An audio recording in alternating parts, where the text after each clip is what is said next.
ஒரு ஆட்சினா சாதாரண விஷயம் இல்லை. ஒரு 8 கோடி மக்களுடைய வாழ்வாதார பிரச்சனை.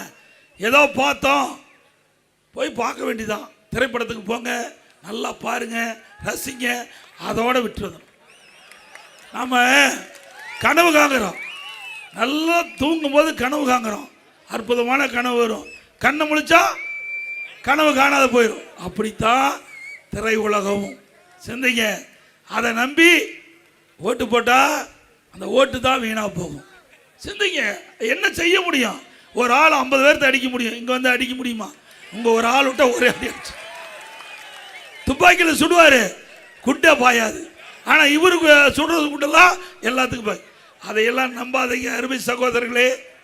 நீங்களாம் படிச்சுவீங்க, அறிவு திறமை உள்ளவர்கள், இந்த நாட்டை ஆளக்கூடிய சிங்க குட்டிய.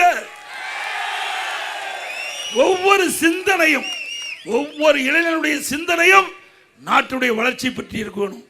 சாதாரணமாக எடுத்துக்காதீங்க.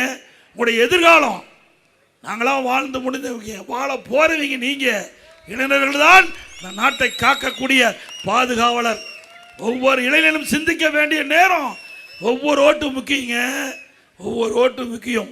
நீங்க போடுற ஓட்டு நாட்டுடைய வளர்ச்சியா இருக்கணும், தமிழகம் ஏற்றம் பெறதாக இருக்கணும், தமிழகம் செழிக்கின்ற வளம் கொலிக்கின்ற நாடாக மாற வேண்டும். நல்லா சிந்திங்க.